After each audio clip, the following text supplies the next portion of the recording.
नमस्कार दोस्तों, स्वागत है आप सभी का मेरे यूट्यूब चैनल एसके जी के जी एस मस्ती पर। तो आज मैं लेकर आई हूँ सामान्य विज्ञान का, जो मैंने पार्ट 1 करा चुका है। आज पार्ट 2 करवाएंगे।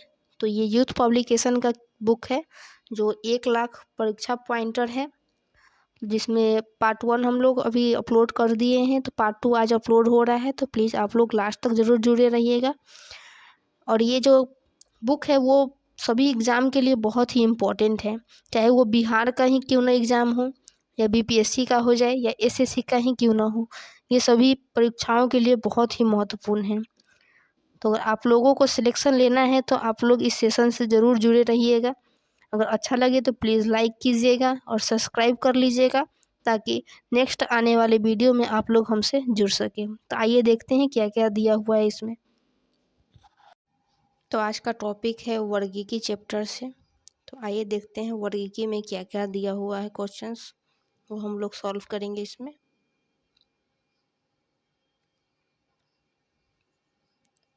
वर्गीकी किसे कहते हैं? फर्स्ट है कि वर्गीकी किसे कहते हैं। तो जीव विज्ञान की वह शाखा जिसके अंतर्गत जीव जातियों को उनकी समानताओं और असमानताओं के आधार पर छोटे बड़े समूह में बांटा जाता है, उसे ही वर्गीकी कहते हैं। वर्गीकी मतलब विभाजन करना। तो जो छोटे मोटे जो समूहों में जो इसको बांटते हैं, उनको ही हम लोग वर्गीकी कहते हैं। नेक्स्ट है, किसे फादर ऑफ टैक्सोनॉमी मतलब वर्गीकी का पिता किसे कहा जाता है? तो कैरोलस लिनियस को वर्गीकी का पिता कैरोलस लिनियस को कहा जाता है, या फिर इंग्लिश में father of taxonomy Carolus Linnaeus को कहा जाता है। आगे देखेंगे, किसने सर्वप्रथम संपूर्ण जीवधारियों को दो जगत, पादप जगत और जंतु जगत में विभाजित किया था? तो कैरोलस लिनियस ने ही सबसे पहले दो जगत में, पादप और जंतु जगत में जीवधारियों को विभाजित किया था, कैरोलस लिनियस ने। नेक्स्ट है, द्विपद नामकरण पद्धति की स्थापना किसने की थी? तो कैरोलस लिनियस ने ही। द्विपद नामकरण पद्धति की स्थापना कैरोलस लिनियस ने ही किया है। नेक्स्ट है, द्विपद पद्धति में प्रत्येक जीवधारी का नाम लैटिन भाषा के कितने शब्दों से मिलकर बना होता है? तो 2 शब्दों से मिलकर बना होता है, जिसमें पहला नाम उसका वंश का नाम होता है और दूसरा जाति का नाम होता है। द्विपद पद्धति में प्रत्येक जीवधारी का नाम 2 लैटिन शब्दों से मिलकर बना होता है, पहला वंश का नाम और दूसरा जाति के नाम के आधार पर। नेक्स्ट है, वैज्ञानिक वर्गीकरण में वर्गीकरण की मूल इकाई क्या थी? तो जाति। वर्गीकरण की मूल इकाई जाति है। नेक्स्ट है, लिनियस द्वारा प्राणी वर्गीकरण का अवरोही क्रम में व्यवस्थित पदानुक्रम क्या है? सबसे पहले जगत, उसके बाद संघ, वर्ग, गण, कुल, वंश और जाति आते हैं। तो लिनियस के अनुसार वर्गीकी का अवरोही क्रम क्या है? तो जगत, संघ, वर्ग, गण, कुल, वंश और लास्ट है जाति। आगे देखेंगे, वर्गीकी के विभिन्न पदानुक्रम में किस समूह में अधिकतम लक्षण वाले जीवों की संख्या सर्वाधिक होती है? तो जगत वाले, जिसमें किंगडम बोलते हैं, उसकी संख्या सबसे अधिक है। सिस्टेमेटा नेचुरी पुस्तक किसके द्वारा लिखे गया है? तो कैरोलस लिनियस द्वारा ही सिस्टेमेटा नेचुरी पुस्तक लिखा गया है। नेक्स्ट है, कैवेलियर स्मिथ ने जीवों को कितने जगत में वर्गीकृत किया था? तो 6 जगत में वर्गीकृत किया था कैवेलियर स्मिथ ने। आगे है, जीव जगत के 5 वर्गों में वर्गीकरण 5 किंगडम क्लासिफिकेशन किसने किया था? तो हिक्टेयर ने 1969 में किया था। 5 वर्गों का वर्गीकरण किसने किया था? तो व्हिटेकर ने किया था। 5 जगत प्रणाली में वर्गीकरण का मुख्य आधार क्या था? तो पोषण। वर्गीकरण का मुख्य आधार पोषण था। नेक्स्ट है, हिटेकर द्वारा वर्गीकृत 5 जगत कौन कौन से हैं? तो पहला है मोनेरा, प्रोटिस्टा, कवक, पादप और जंतु है। 5 वर्गों का वर्गीकरण किसने किया था? व्हिटेकर ने, जो मोनेरा, प्रोटिस्टा, कवक, पादप और जंतु के रूप में है। आगे देखेंगे मोनेरा के बारे में कुछ। तो मोनेरा जगत में कौन से जीव शामिल किए गए थे? तो मोनेरा जगत में जीवाणु को शामिल किया गया, साइनोबैक्टीरिया तथा आर्कीबैक्टीरिया को शामिल किया गया। इसमें एक कोशिकीय प्रोकैरियोटिक कोशिका जो है वो एक कोषीय होती थी। किस जगत से संबंधित जीवों की कोशिकाओं में नाभिकीय झिल्ली अनुपस्थित होती है? तो मोनेरा जगत में जीवों की कोशिकाओं में नाभिकीय झिल्ली अनुपस्थित होती है। नेक्स्ट है, जीवाणु किस समूह के अंतर्गत आते हैं? तो मोनेरा के अंतर्गत जीवाणु आते हैं। जीवाणु किसके अंतर्गत आते हैं? तो मोनेरा के अंतर्गत आते हैं। आगे देखेंगे,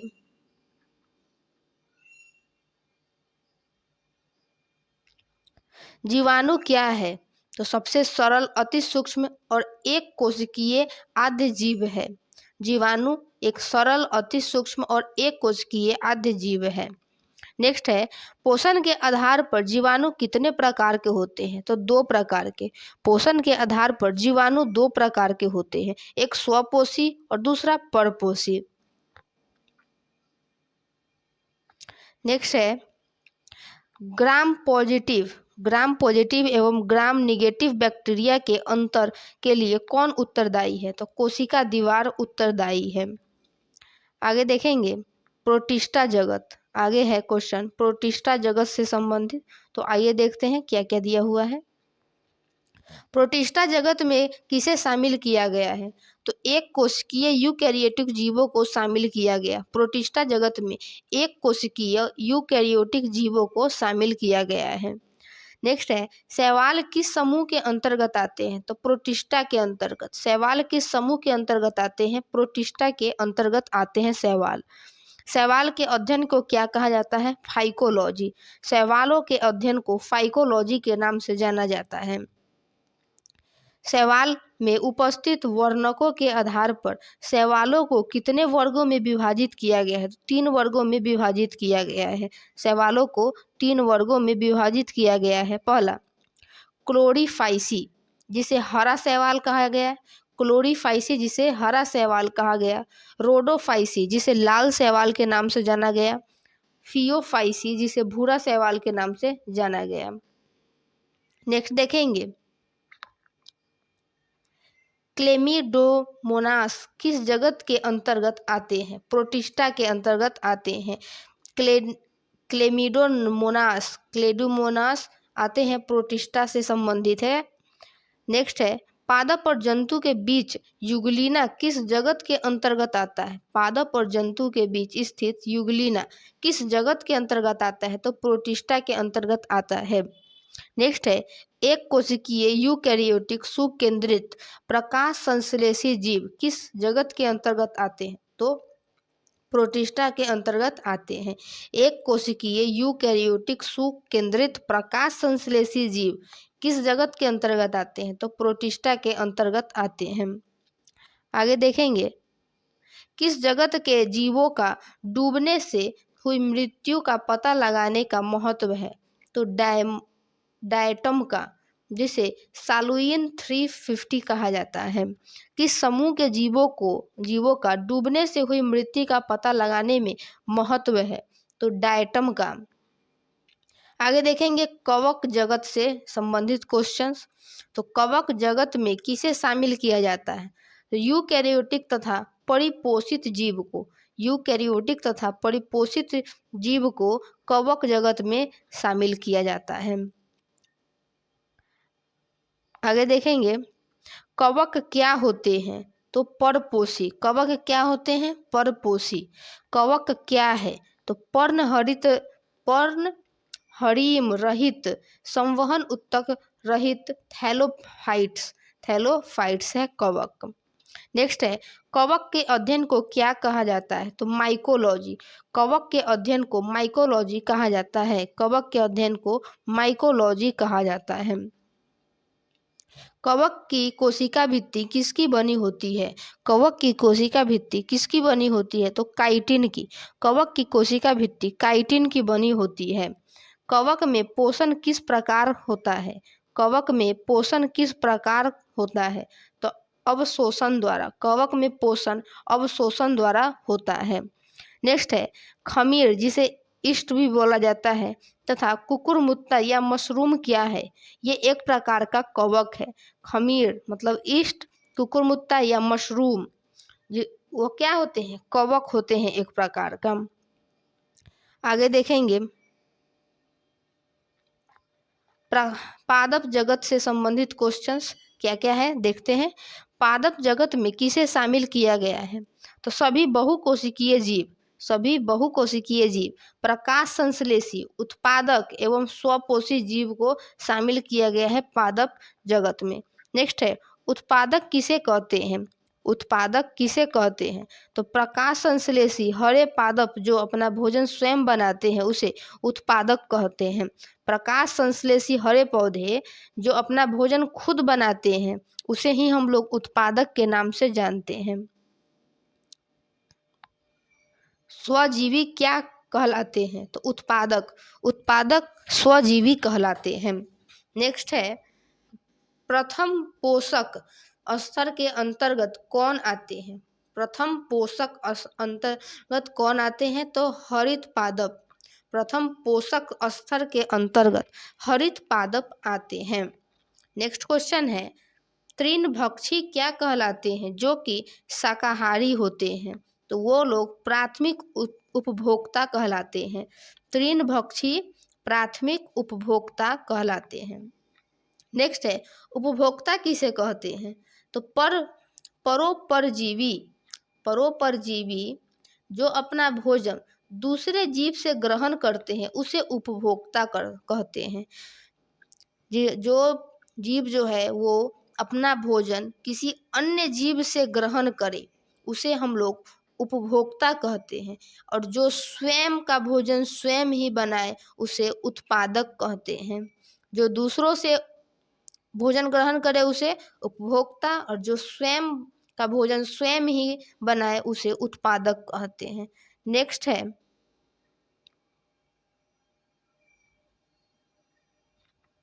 परजीवी क्या कहलाते हैं? तो उपभोक्ता। परजीवी एक प्रकार का उपभोक्ता कहलाता है। नेक्स्ट है अपघटक या विभंधक किसे कहते हैं? तो मृतो परजीवी जो अपना भोज्य पदार्थ मृत जीवों से ग्रहण करते हैं उसे अपघटक कहते हैं। नेक्स्ट है मृतोपजीवी क्या कहलाते हैं? तो विभंधक कहलाते हैं, विभंधक कहलाते हैं। नेक्स्ट है लेग हीमोग्लोबिन किसमें पाई जाती है? लेग हीमोग्लोबिन किसमें पाई जाती है? तो लेम्यूम मूल ग्रंथियों में लेग हीमोग्लोबिन पाई जाती है। आगे देखेंगे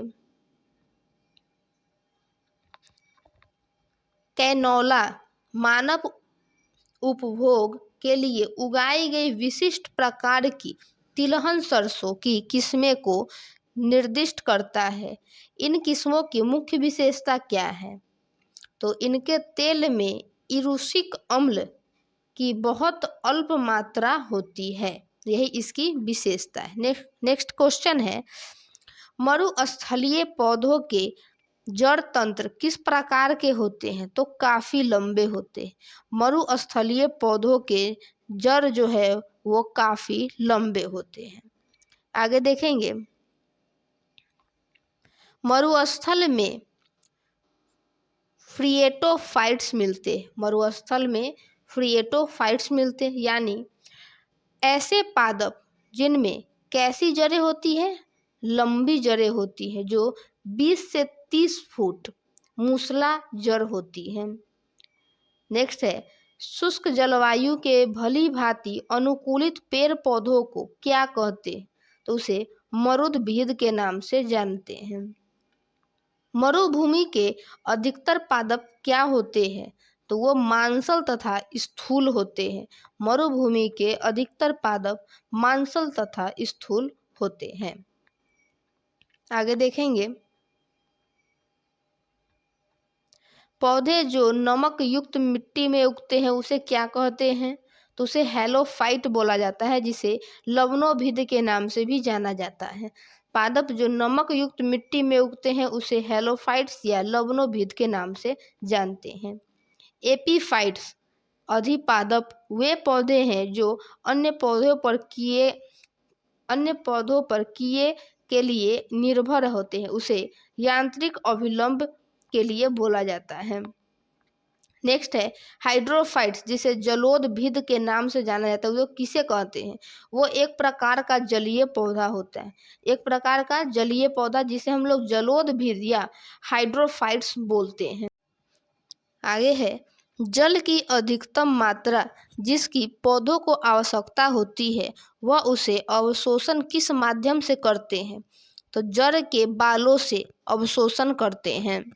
नेक्स्ट है पौधों द्वारा ली गई विकिरण ऊर्जा कौन सी परिणाम देती है? तो जल का प्रकाश अपघटन देती है। नेक्स्ट क्वेश्चन है स्थानीय वनस्पति का संग्रह क्या कहलाता है? हर्बेरियम कहलाता है। स्थानीय वनस्पति का संग्रह हर्बेरियम कहलाता है। आगे देखेंगे स्पॉन्जी टिश्यू, जिसे स्पॉन्जी उत्तक कहते हैं, एक ऐसी गंभीर समस्या है जिसके कारण आम की किस प्रजाति का निर्यात कुप्रभावित हो रहा है? तो अल्फांसो, आम की एक प्रजाति है अल्फांसो, जिसे स्पॉन्जी टिश्यू एक गंभीर समस्या के कारण इसका निर्यात जो है वो कुप्रभावित हो रहा है। आगे देखेंगे नेक्स्ट देखेंगे जंतु जगत के बारे में। क्वेश्चन है जंतु जगत अर्थात एनिमेलिया में किसे शामिल किया गया है? तो सभी बहुकोशिकीय कशेरुकी तथा अकशेरुकी जीवों को शामिल किया गया है जंतु जगत में। नेक्स्ट है बिना कोशिका भित्ति वाले एक कोशिकीय प्राणियों को किस समूह के अंतर्गत रखा जाता है? तो एनिमेलिया समूह के अंतर्गत, मतलब जंतु जगत के अंतर्गत रखा जाता है। नेक्स्ट क्वेश्चन है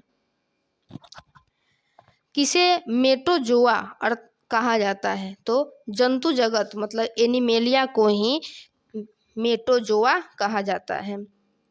आगे देखेंगे हाइड्रा, जेलीफिश, कृमि, सितारा मछली, सरीसृप, उभयचर पक्षी तथा स्तनधारी जीव किस जगत के अंतर्गत आते हैं? तो एनिमेलिया के अंतर्गत ही आते। नेक्स्ट देखेंगे नेक्स्ट है संघ प्रोटोजोआ समूह, जिसे प्रोटोजोआ बोलते हैं। देखते हैं प्रोटोजोआ संघ के जंतु किस प्रकार के होते हैं? तो एक कोशिकीय सूक्ष्म आकार के होते हैं। प्रोटोजोआ संघ के जंतु जो है वो एक कोशिकीय और सूक्ष्म आकार के होते हैं। प्रोटोजोआ संघ के जंतुओं के शरीर पर उत्तक के स्थान पर क्या पाया जाता है? तो अंगक पाया जाता है, ऑर्गेन सेल्स पाया जाता है उत्तक के स्थान पर। नेक्स्ट है amoeba, Entamoeba, coli, Paramecium, Leishmania, donovani किस संघ के अंतर्गत आते हैं? तो प्रोटोजोआ संघ के अंतर्गत ही आते हैं। आगे देखेंगे प्रोटोजोआ संघ के जंतुओं में प्रजनन किस प्रकार होता है? तो लैंगिक तथा अलैंगिक आधार पर प्रजनन होता है प्रोटोजोआ संघ में। प्रायः सभी एक कोशिकीय जीव किस विधि द्वारा जनन करते हैं? तो अलैंगिक विधि द्वारा जनन करते हैं। एक कोशिकीय जीव जो है वो अलैंगिक विधि द्वारा जनन करते हैं। नेक्स्ट है किसमें द्विखंडन द्वारा प्रजनन होता है? तो अमीबा में द्विखंडन द्वारा प्रजनन होता है। अमीबा में द्विखंडन द्वारा प्रजनन होता है।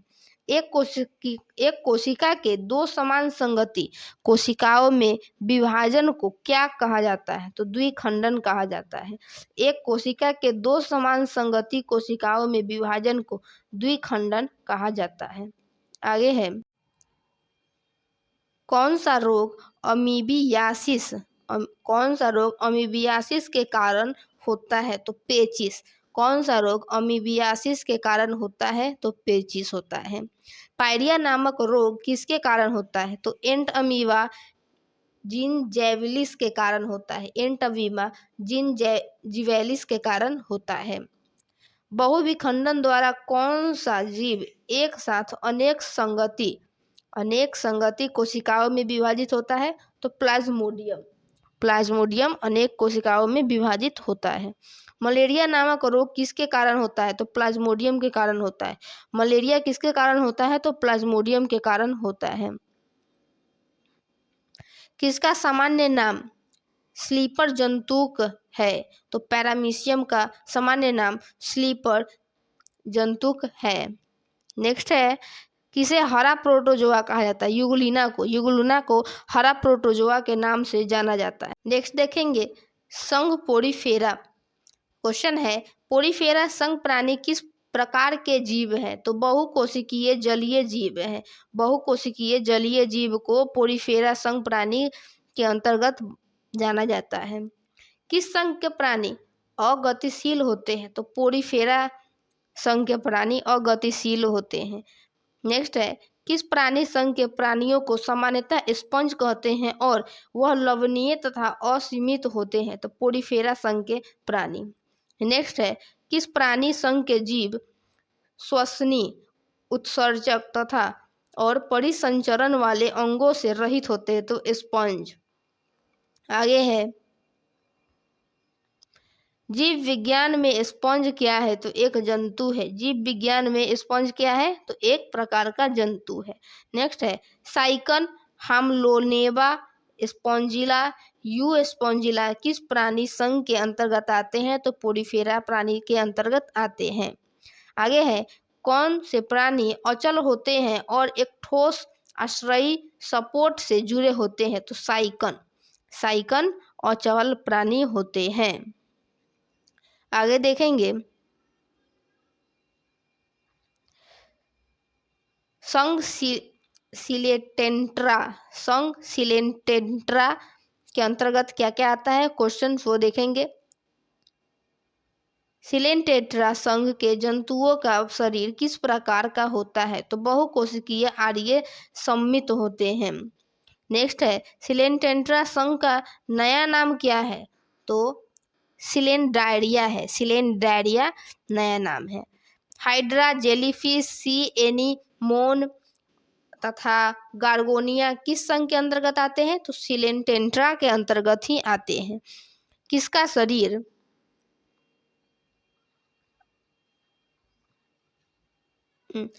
शरीर कोशिकाओं की दो परत का बना होता है? तो हाइड्रा का 2 परत का शरीर बना होता है। आगे देखेंगे सिलेंटेंट्रा संघ के जंतुओं में किस प्रकार का प्रजनन पाया जाता है? तो 2 प्रकार का प्रजनन पाया जाता है सिलेंटेंट्रा संघ के जंतुओं में, जो अलैंगिक जनन मुकुलन द्वारा होता है और लैंगिक जनन पुनर्जनन द्वारा होता है। 2 प्रकार है। किसे मुकुलन द्वारा प्रजनन होता है? तो हाइड्रा में। मुकुलन द्वारा प्रजनन हाइड्रा में होता है। हाइड्रा में प्रजनन किसके कारण होता है?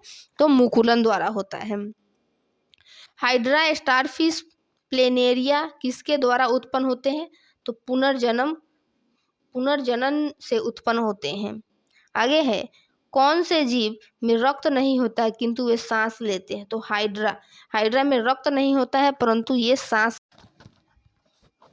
आगे पढ़ेंगे संघ सिलेंटेंट्रा के बारे में। तो आइए देखते हैं इसमें क्या क्या क्वेश्चंस दिए हुए हैं। क्वेश्चन है, सिलेंटेंट्रा संघ के जंतुओं का शरीर किस प्रकार का होता है? तो बहुकोशिकीय और ये सममित प्रकार का शरीर होता है। नेक्स्ट है, सिलेंटेंट्रा संघ का नया नाम क्या है? सिलेंड्रिया। नया नाम क्या है? सिलेंड्रिया नया नाम है। हाइड्रा, जेलीफिश, सी एनीमोम तथा गोर्गेनिया संघ के अंतर्गत आते हैं। कौन आते हैं? सिलेंटेंट्रा आते हैं। आगे है, किसका शरीर कोशिकाओं के 2 परतों का बना होता है? तो हाइड्रा का शरीर 2 परत का बना होता है। आगे देखेंगे सिलेंटेंट्रा संघ के जंतुओं में किस प्रकार प्रजनन होता है? तो 2 प्रकार का प्रजनन होता है। पहला अलैंगिक जनन मुकुलन द्वारा होता है और जैनिक लैंगिक जनन जो पुनर्जनन द्वारा होता है। आगे है, किसमें मुकुलन द्वारा प्रजनन होता है? तो हाइड्रा में मुकुलन द्वारा प्रजनन होता है। नेक्स्ट है, हाइड्रा स्टारफिश प्लेनेरिया किसके द्वारा उत्पन्न होते हैं? तो पुनर्जनन से उत्पन्न होते हैं। आगे देखेंगे, कौन से जीव में रक्त नहीं होता परंतु वे सांस लेते हैं? तो हाइड्रा में रक्त नहीं होता है परंतु वे सांस लेते हैं। आगे दिया हुआ है, हाइड्रा में श्वसन किस प्रकार से होता है? तो विसरण के माध्यम से श्वसन होता है हाइड्रा में। नेक्स्ट है, किस जीव का विकास कलिका द्वारा होता है? तो हाइड्रा का विकास कलिका द्वारा होता है। आगे देखेंगे, कौन सा जानवर मुकुलन द्वारा पुनर्रूपादित करता है और पुनर्जनन क्रियांत्रित कर सकता है? तो हाइड्रा। कौन होगा? हाइड्रा। आगे देखते हैं, जेलीफिश किसे कहते हैं? जो सिलेंड्रेंड्रा संघ का जंतु है तो वो आरिलिया को कहा जाता है। आगे है, किस जलीय जानवर में पीछे चलने से टेंटेकल्स होते हैं? तो जेलीफिश में होते हैं। नेक्स्ट बढ़ेंगे, संघ हेलिम्थनीज, कितना बड़ा नाम है। हाँ, तो आइए देखते हैं इसके मतलब क्या क्या क्वेश्चन इसमें दिया हुआ है। प्लेटीहेनिम्थनीज का अर्थ क्या होता है? चिपटे कृमि। इसका अर्थ होता है चिपटे कृमि। आगे देखेंगे, जंतुओं के किस संघ को चिपटे कृमि जिसे फ्लैट वर्म कहा जाता है तो उसे प्लेटीहेमिन्थनीज कहा जाता है। आगे है, प्लेटीहेमिन्थनीज के अंतर्गत कौन से जीव आते हैं? तो परजीवी अखंडित जीव आते हैं। आगे है, टीनिया प्लेनेरिया फैसियोला तथा सिस्टोसोमा किस संघ के अंतर्गत आते हैं? तो वो सभी किसके अंतर्गत आते हैं? प्लेटीहेमिन्थनीज के अंतर्गत आते हैं। आगे देखेंगे, किसके नेत्र बहुत अधिक साधारण होते हैं? वास्तव में रोशनी को पहचानने वाली केवल नेत्र बिंदु होती है। तो लेनेरिया। कौन सा है? लेनेरिया। कौन एक अंतः परजीवी का उदाहरण है? तो फीता कृमि एक अंतः परजीवी का उदाहरण है। फीता कृमि जिसे टेप वर्म कहा जाता है वो क्या होता है? उभयलिंगी। क्या होता है? उभयलिंगी। नेक्स्ट है, लीवर फ्लू मतलब यकृत कृमि किसकी पीत वाहिनी में रहता है? तो भेड़ की या बकरी की या सुअर में लीवर फ्लू होता है। आगे क्वेश्चन देखेंगे, संघ एक्सेलिम्थेनीज के से संबंधित क्वेश्चन है। तो एक्सेथेलीज को क्या कहा जाता है? तो इसे हम लोग सूत्र कृमि बोलते हैं, जिसे थ्रेड वर्म या गोल कृमि के नाम से जाना जाता है। एक्सेलिथेनीज जो है जंतुओं का शरीर किस प्रकार का होता है? तो अखंडित लंबे पतले धागे जैसे बेलनाकार शरीर होता है। आगे देखेंगे, एक्सक्रेमीज वुचेरिया तथा ट्राइकिनेमा किस संघ के अंतर्गत आता है? तो एक्सेलिजमथीन। ऐसा ना नाम है कि पढ़ने भी नहीं बन रहा, इतना बड़ा बड़ा नाम दिया हुआ है। चलिए आगे देखते हैं, आप लोग अच्छे से पढ़ लीजिएगा। क्वेश्चन है, एस्केरिस का साधारण नाम क्या है? तो राउंड वर्म। इसका साधारण नाम क्या है? राउंड वर्म नाम है। आगे है, मनुष्य की छोटी आंत में पाए जाने वाले एस्केरिस से कौन सा रोग होता है? तो इससे रोग होता है एस्केरिएसिस रोग होता है। आगे है, गोल कृमि में किस प्रकार का परिसंचरण तंत्र पाया जाता है? तो कोई भी नहीं, इसमें परिसंचरण तंत्र नहीं पाया जाता है। आगे देखेंगे, गोल कृमि जिसे राउंड वर्म बोलते हैं किस प्रकार का लिंग पाया जाता है? इसमें अलग अलग प्रकार का लिंग मतलब अलग अलग प्रकार के सेक्स होते हैं। फाइलेरिया नामक रोग किससे उत्पन्न होता है? तो वुचेरिया से, जैसे सूत्रकृमि बोला जाता है। नेक्स्ट है गिमी कृमि, एक सूत्रकृमि है जिसका जंतु वैज्ञानिक नाम क्या है? ड्रैकेनकुलस मेडिनेंसस इसका वैज्ञानिक नाम है। आगे है टॉपिक संघ एनिलिडा। संघ एनिलिडा से संबंधित क्वेश्चन है, देखते हैं क्या क्या है। एनिलिडा संघ के जंतुओं में किस प्रकार का शरीर पाया जाता है? तो खंडित खंडित लंबा तथा कृमि के आकार का शरीर पाया जाता है। आगे है एनिलिडा संघ के जंतुओं में किस प्रकार का अंग व अंग तंत्र पाया जाता है? तो पूर्ण विकसित अंग पाया जाता है। नेक्स्ट है केचुए, जोक, नेडिस तथा पॉलीकोड्रियस संघ किसके अंतर्गत आता है? तो एनिलिडा के अंतर्गत ही आता है।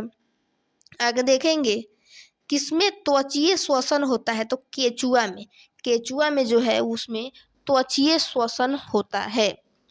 आगे है केचुए के अग्रभाग पर मुख और क्या होता है? उस पर पूरा मुख होता है अग्रभाग में।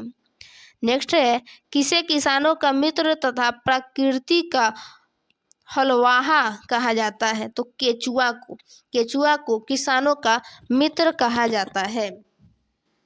आगे देखते हैं एक परिपक्व कृमि में एक चौड़ी ग्रंथिल गोलाकार पट्टी 14वें से 16वें खंड को घेरे रहती है, उसे क्या कहते हैं? तो उसे पर्यानिक कहा जाता है। आगे देखेंगे लाल कृमियों में कौन सी संरचना होती है जो उनका भोजन पसीने को उनकी सहायता करती है? उसे पक्वाशय कहा जाता है। दूसरों की तुलना में कौन बहुत धीरे गुणन करता है? तो कृमि जो है बहुत धीरे धीरे बढ़ता है। आगे है संघ ऑर्थोपोडा से क्वेश्चन देखेंगे। तो जंतुओं का सबसे बड़ा समूह कौन सा होता है? तो ऑर्थोपोडा समूह होता है। लगभग 2/3 जाति पृथ्वी पर किस संघ के हैं? तो ऑर्थोपोडा संघ के हैं। लगभग 2/3 जाति पृथ्वी पर ऑर्थोपोडा संघ के है। ऑर्थोपोडा संघ में लगभग कितनी जातियां पाई जाती है? तो 9 लाख से अधिक जातियां पाई जाती है ऑर्थोपोडा संघ में। जीव विज्ञानियों ने पादप जगत और प्राणी जगत की जातियों को बहुत बड़ी संख्या में ज्ञात किया है, ढूंढ निकाला है और पहचान लिया है। संख्या की दृष्टि से अब तक ढूंढे हुए और पहचाने हुए जीवों में सबसे अधिक संख्या किसकी है? तो कीटों की। सबसे अधिक संख्या किसकी है? तो कीट की सबसे अधिक संख्या है। ऑर्थोपोडा संघ के जंतुओं में किस प्रकार का शरीर पाया जाता है? तो खंड युक्त त्रिस्तरीय शरीर पाया जाता है ऑर्थोपोडा संघ के जंतुओं में। ऑर्थोपोडा संघ के जंतुओं में किस प्रकार का तंत्रिका तंत्र पाया जाता है? तो पूर्ण विकसित तंत्रिका तंत्र पाया जाता है ऑर्थोपोडा संघ के।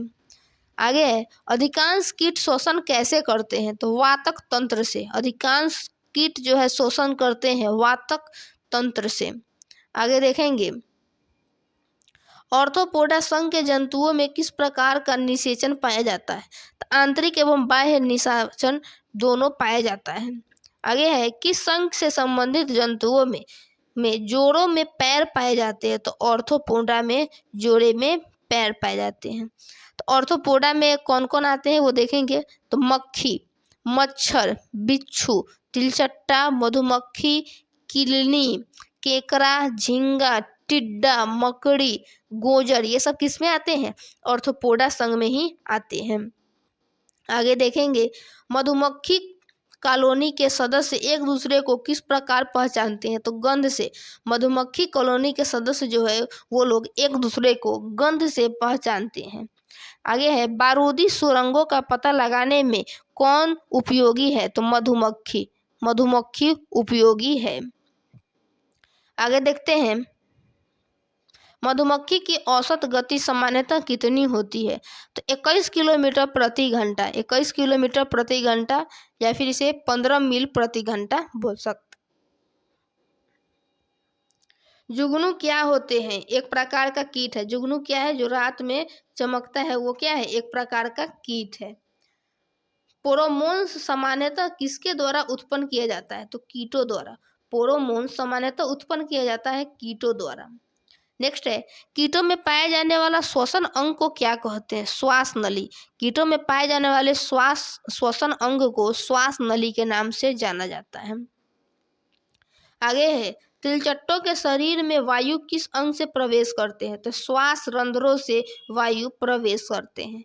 आगे है, खुला नाड़ी तंत्र किसमें पाया जाता है? कॉकरोच में। कॉकरोच में, जिसे तिलचट्टा बोलते हैं, उसमें खुला नाड़ी तंत्र पाया जाता है। किस जीव का रक्त सफेद होता है? तिलचट्टा का। तिलचट्टा का रक्त जो है वो सफेद होता है। तिलचट्टा का उत्सर्जन अंग क्या है? तो मल्पीघियन नलिकाएं। मल्पीघियन नलिकाएं उसका उत्सर्जन अंग है। आगे है, चींटियां किस वर्ग की प्राणी है? तो चींटियां इंसेक्टा वर्ग के प्राणी हैं। चींटियां जो है वो इंसेक्टा वर्ग के प्राणी हैं, जिसे ऑर्थोपोडा भी बोला जाता है। जब चींटियां काटती है तो वे अंतःक्षेपित करती है। कौन सा? तो फॉर्मिक अम्ल। जब चींटी काटती है तो क्या देती है? तो फॉर्मिक अम्ल देती है। किसका मस्तिष्क उसके शरीर के अनुपात से बड़ा होता है? चींटी का।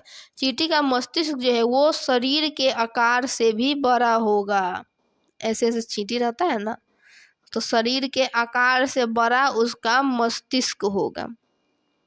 नेक्स्ट है, दीमक को अन्य किस नाम से जाना जाता है? सफेद चींटी के नाम से। दीमक को हम लोग सफेद चींटी के नाम से भी जानते हैं।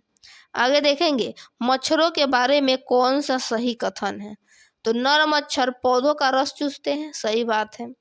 केवल मादा मच्छर रक्त चूसती है, सही है। नर की अपेक्षा मादा के डैने बड़े होते हैं, सही है।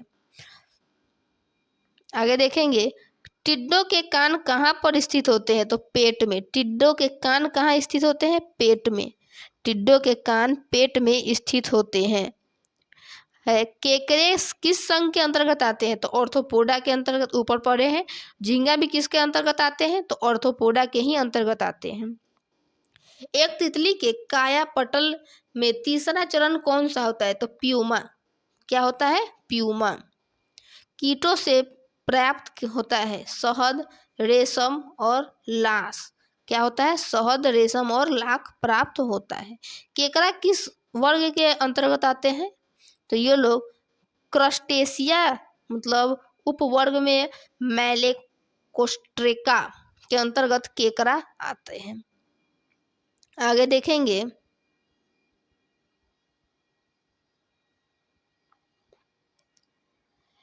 एरिकिंडा वर्ग, जिसमें देखते हैं क्या क्या क्वेश्चन है। मकड़ियाँ किस संघ के अंतर्गत आते हैं? तो ऑर्थोपोडा के अंतर्गत आते हैं। मकड़ी, बिच्छू, बारूथी किस वर्ग के अंतर्गत आते हैं? तो एरिकिंडा के अंतर्गत आते हैं। किसके अंतर्गत? एरिकिंडा के अंतर्गत आते हैं। मकड़ियाँ प्राणी वर्गीकरण के किस वर्ग के अंतर्गत आते हैं? तो एरिकिंडा के अंतर्गत आते हैं। आगे देखते हैं, मकड़ियों में कितने जोड़ी टांगे होती है? तो 4 जोड़ी। मकड़ियों में कितने जोड़ी टांग होती है? तो 4 जोड़ी मकड़ी में टांग होती है। नेक्स्ट है, मकड़ियाँ, एक मिनट, हाँ, मकड़ियों में भिन्न होती है क्योंकि मकड़ियाँ कीट से भिन्न होती है क्योंकि मकड़ी में क्या पाई जाती है? तो 8 टांग पाई जाती है। मकड़ी में 4 जोड़ी मतलब 8 टांग पाई जाती है। मकड़ियों द्वारा उत्पादित रेशम क्या कहलाता है? तो गौसमीर रेशम। मकड़ियों द्वारा उत्पन्न रेशम गौसमीर रेशम कहलाता है। किस प्रकार के जीव में वह घटना पाई जाती है जिसमें मादा मैथुनोपरांत नर को मार देती है? तो मकड़ी में पाया जाता है। डैडी लॉग लेग्स किसका उपनाम है? तो सेलर मकड़ी का नाम है। डैडी लॉग लेग्स सेलर मकड़ी का उपनाम है। नेक्स्ट है, टिक और माइट वास्तव में क्या होते हैं? तो मकड़ी वंशी। टिक और माइट वास्तव में मकड़ी वंशी होते हैं। नेक्स्ट टॉपिक है संघ मोलस्का। संघ मोलस्का से देखते हैं क्वेश्चन क्या क्या आते हैं। ऑर्थोपोडा के बाद अकशेरुकी जीवों का दूसरा सबसे बड़ा संघ कौन सा है? तो मोलस्का। ऑर्थोपोडा के बाद दूसरा सबसे बड़ा संघ मोलस्का संघ होता है। मोलस्का संघ के जंतुओं को मोलस्का क्यों कहा जाता है? तो शरीर कोमल होने के कारण इसे मोलस्का के नाम से जाना जाता है। किसका शरीर प्रायः एक कवच से ढका हुआ होता है? तो मोलस्का संघ के जंतुओं का शरीर जो है प्रायः एक कवच से ही ढका हुआ होता है। मोलस्का संघ के किस प्रकार का परिसंचरण तंत्र पाया जाता है? तो विकसित प्रकार का परिसंचरण तंत्र पाया जाता है मोलस्का में। किसके कारण मोलस्का संघ के जंतुओं का रक्त लाल, हरा, नीला और रंगहीन होता है? तो होमोसाइनिसिन के कारण मोलस्का संघ के जंतुओं का रक्त जो है वो लाल, हरा और नीला और रंगहीन होता है। नेक्स्ट है घोंगा, ऑक्टोपस, सीपिया, सीप, काइटिन, ऑयस्टर, नेटिलस किस संघ के अंतर्गत आते हैं? तो मोलस्का के अंतर्गत ही आते हैं। मोलस्का के मुंह में एक रेती जैसी तेज खाने वाला अंग होता है जिसे क्या कहा जाता है? रेडुला कहा जाता है। आगे है कौन सा जीव अपना लिंग बदल सकता है? तो घोंगा। घोंगा जो है वो लिंग अपना बदल सकता है, मतलब लड़का से लड़की बन सकता है और लड़की से लड़का बन सकता है। एक कर्णसीपी क्या होता है? एक भक्षणीय समुद्री घोंगा होता है। ऑक्टोपस क्या होता है? एक मृदुकवची मोलास्क होता है। ऑक्टोपस को अन्य किस नाम से जाना जाता है? तो डेविल फिश के नाम से जाना जाता है ऑक्टोपस को। ऑक्टोपस किस संघ के अंतर्गत आता है? तो मोलास्का संघ के अंतर्गत ऑक्टोपस आता है। ऑक्टोपस का खून किस रंग का होता है? तो नीला रंग का। ऑक्टोपस का खून जो है वो नीला रंग का होता है। जब एक कटल फिश मतलब सीपिया को एक मोलास्का के रूप में वर्णित किया जाता है तब वह वर्गीकरण के किस स्तर में स्थित होता है? तो संघ के रूप में स्थिर होता है। आगे देखेंगे ऑयस्टर किस संघ के अंतर्गत आता है? तो मोलास्का के अंतर्गत आता है। ऑयस्टर एक मोलास्का के अंतर्गत आता है। मोती किसे प्राप्त होता है? मोती किससे प्राप्त होता है? तो पर्ल ऑयस्टर से प्राप्त या पिंकटेडा से प्राप्त होता है। आगे देखते हैं सबसे बड़ा अकशेरुकी कौन है? तो स्क्वाडिड है सबसे बड़ा अकशेरुकी जो 12 से 14 मीटर लंबा होता है।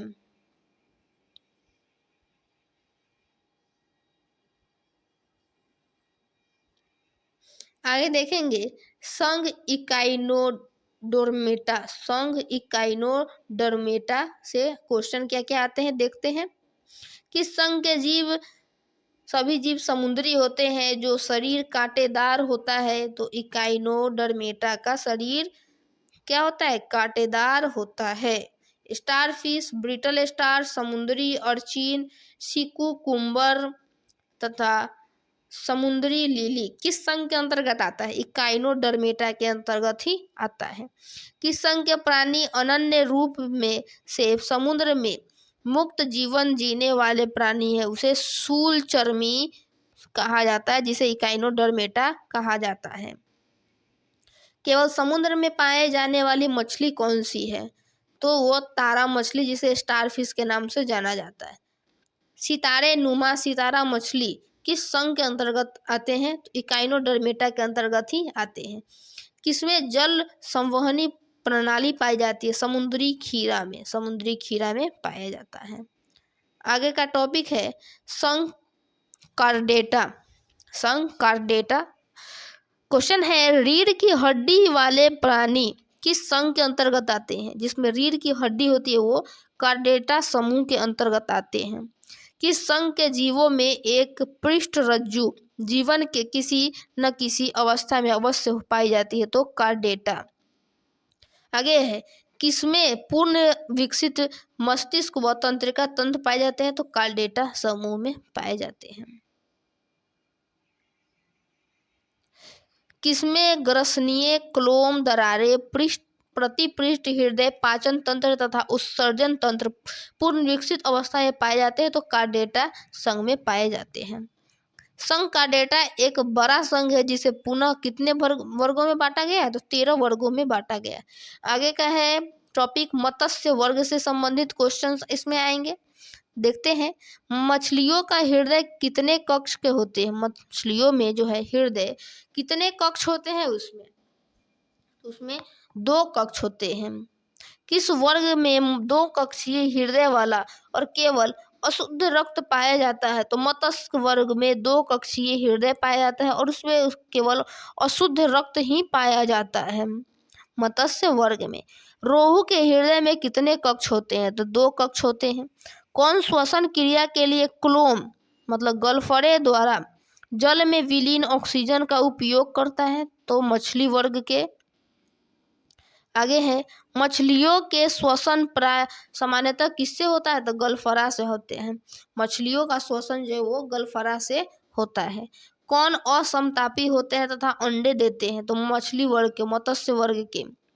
किसका शरीर धारा रहित होता है, रेखित होता है तथा बाह्य शल्क पाए जाते हैं तो मत्स्य वर्ग में। टॉर्पीडो, शार्क, रोहू, हिप्पोकैम्पस, डॉगफिश तथा कैटलफिश किसके अंतर्गत आते हैं तो मत्स्य वर्ग के अंतर्गत आते हैं। कौन सबसे जहरीला मछली है तो पफ्फर फिश। क्या है पफ्फर फिश। जमी हुई झील के अंदर मछलियां कैसे जीवित रहती है क्योंकि तलों के निकट पानी नहीं जमता है, तलों के निकट पानी नहीं जमता है। आगे है जल से बाहर निकाल लेने पर मछलियां क्यों मर जाती है क्योंकि वह श्वास नहीं ले पाती है। मछलियां जल के अंदर ही श्वास ले पाती है। नेक्स्ट है शार्क मछली में कितने हड्डियां होती है तो 0। शार्क में एक भी हड्डी नहीं होती है। आगे देखेंगे डॉग फिश के बारे में। डॉग फिश किस वर्ग से संबंधित है तो मत्स्य वर्ग से। सालमन क्या है तो एक प्रकार का मछली है। अस्थिल मछली में आमतौर क्या विद्यमान होता है वात्सय विद्यमान होता है।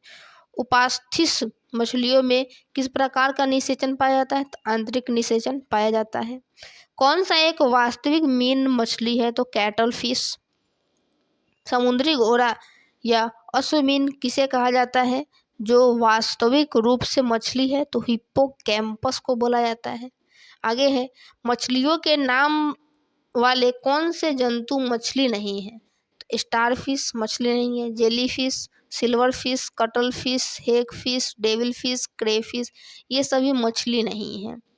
अगला टॉपिक है उभयचर एम्फीबिया से संबंधित है। किस वर्ग के जीव जल व थल दोनों पर होते हैं तो उभयचर जल और थल दोनों में रहते हैं।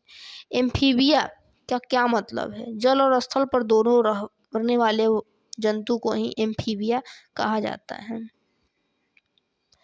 उभयचर में लगभग कितनी जातियां पाई जाती है 3000 जातियां पाई जाती है। उभयचर में 3000 जातियां पाई जाती है। उभयचर वर्ग में के जीवों में हृदय कितने कक्षीय होते हैं 3 कक्षीय। उभयचर में 3 कक्षीय हृदय होते हैं, 2 आलिंद और 1 निलय होता है।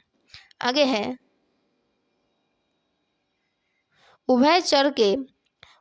उभयचर के जंतु किस प्रकार के होते हैं तो अनियत तापी होते हैं, कोल्ड ब्लडेड होते हैं।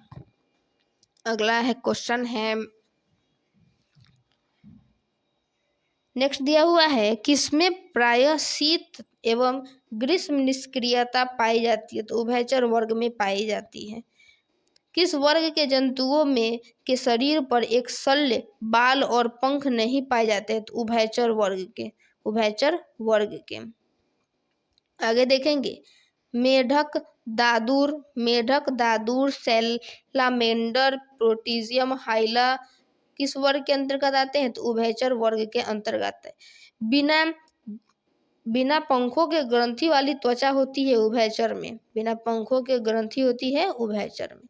किस वर्ग के प्राणियों में श्वसन गलफड़ा तथा फेफड़ा दोनों द्वारा होता है तो उभयचर में।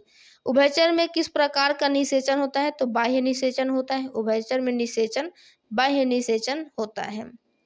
किस प्रक्रिया द्वारा टैडपोल एक वयस्क मेढक में विकसित होता है? तो कायांतर प्रक्रिया द्वारा। मेढक के कायांतरण में क्या होता है? आंत छोटी होती है। कौन सा जीव अपनी त्वचा से सांस लेता है? मेढक। मेढक कोल्ड ब्लडेड एनिमल है, सही बात है। अगला टॉपिक है सरीसृप से संबंधित क्वेश्चन। किस वर्ग के जंतु रेंग कर चलते हैं तथा अनियत तापी होते हैं? तो सरीसृप वर्ग के। किस वर्ग के जंतुओं में शल्य के साथ शुष्क और ग्रंथि विहीन त्वचा पाई जाती है? तो सरीसृप वर्ग में। आगे देखेंगे किसकी त्वचा रूखी होती है क्योंकि इसमें तैलीय ग्रंथियां नहीं पाई जाती है? तो सरीसृप वर्ग में। किसमें अंतःनिषेचन होता है तथा अंडे देते हैं? तो सरीसृप वर्ग के जंतु जो है वो अंडे देते हैं। किसमें त्रिकक्षीय 2 आलिन तथा 1 निलय होता है? तो सरीसृप में। और उभयचर में भी त्रिकक्षीय हृदय होता है। आगे देखेंगे सर्प, कछुआ, अजगर, छिपकली, मगरमच्छ, घड़ियाल किस वर्ग के अंतर्गत आते हैं? तो सरीसृप। जो रेंग कर चलते हैं उसे ही हम लोग सरीसृप कहते हैं। अंडा देने वाले प्राणी को क्या कहते हैं? अंडज प्राणी। सौरिया लेसरटाइडी किसका जंतु वैज्ञानिक नाम है? छिपकली का। सौरिया लेसरटाइडी छिपकली का वैज्ञानिक नाम है। सर्वाधिक दीर्घजीवी प्राणी कौन है? कछुआ। सबसे ज्यादा दिन तक जीने वाला प्राणी जो है वो कछुआ ही है। आगे देखेंगे कौन सा सांप जहरीला नहीं होता है? अजगर। अजगर जहरीला नहीं होता है। सर्पों की विष ग्रंथियां किसके समान होती है? कशेरुकी प्राणियों की लार ग्रंथियों के समान होती है। सांप के जहरीले विष दांत होते हैं जो रूपांतरित रूप जंभिका दंत के नाम से जाना जाता है। एलापीडीनाजा किसका वैज्ञानिक नाम है? कोबरा का। कोबरा का वैज्ञानिक नाम एलापीडीनाजा। आगे है किस एक सर्प का भोज्य मुख्य रूप से अन्य सर्प है? तो नागराज का भोज क्या होता है? भोजन। अन्य सांप को ही नागराज खाते हैं। कोबरा सर्प का विष कैसा होता है? तंत्रिका वशी। तंत्रिका तंत्र को वश में कर लेता है। किंग कोबरा एकमात्र ऐसा सर्प है जो अपना घोंसला बनाता है। और अपना घोंसला क्यों बनाता है वो? तो यह एक अंड प्रजक सर्प है जो घोंसले में अंडा देता है और अंडों से बच्चे निकलने तक घोंसला की पहरेदारी करता है।